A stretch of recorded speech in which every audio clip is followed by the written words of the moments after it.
వేరు, ప్రజల యొక్క సాంప్రదాయాన్ని అడ్డం పెట్టుకుని సంపాదించుకోవటం వేరు సార్. చాలా డిఫరెన్స్ ఉందండి.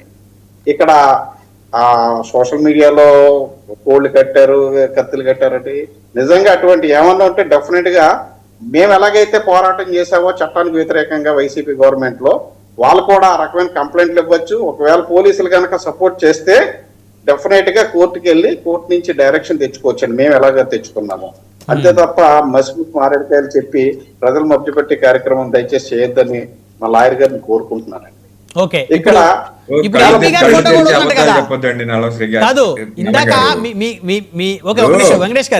కోడి పందాలు జరగలేదు అని చెప్పి చెప్పదలుచుకున్నారా మీరు, లేకపోతే కోడి పందాలు బహిరంగంగా కోడి పందాలు చూస్తున్నాం కదా సోషల్ మీడియాలో జరగలేదన్నట్టు చెప్తారు.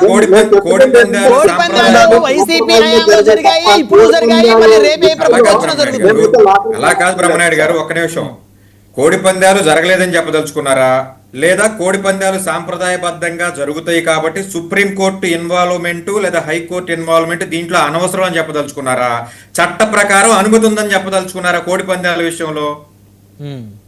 అంబటి రాంబాబు గారు ఆయన జేబులో ఖర్చుల కోసం ఫిబ్రవరి 14కో నవంబర్ 14కో లేకపోతే ఆగస్టు 15కో లాటరీలు అదే పనిగా నిర్వహిస్తున్నాడు అని అంటే అది క్రైమ్. సంక్రాంతి పండక్కి అంబటి రాంబాబు గారు లాటరీ నిర్వహించాడు, దీని మీద కేసు కట్టబడింది.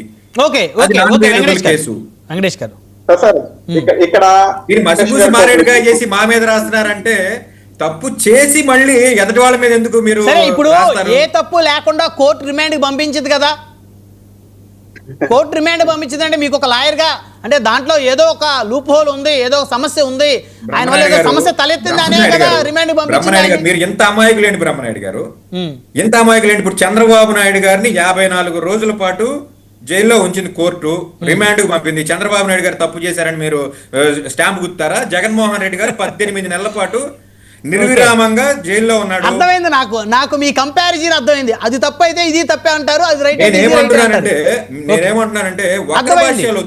53 రోజులు చంద్రబాబు నాయుడు గారు రిమాండ్ కి వెళ్ళారు అంటే ఆయన తప్పు చేస్తే వెళ్ళారు అని ఒప్పుకుంటే, ఈ రోజు రాంబాబు గారు కూడా తప్పు చేస్తే వెళ్ళారని ఒప్పుకోవాలి అని అంటారు మీరు అనేది నాకు అర్థమైంది. వదిలేసేయండి. జనసేన తెలుగుదేశం చెప్తారు, మళ్ళీ వక్ర భాషను చెప్తున్నారు. కోర్టులు తప్పు చేయకుండా రిమాండ్ కు పంపవు కదా అని మీరు ఒక వక్ర భాషను చెప్పారు. నేను చెప్పింది అది. నేను నిన్నేం చెప్పానంటే ఎఫ్ఐఆర్ లో ఏదైనా ఒక నాన్ బెయిలబుల్ సెక్షన్ ఉంటే ఫెయిర్ ట్రయల్ జరగాల్సినంత అవసరం ఏం లేదు.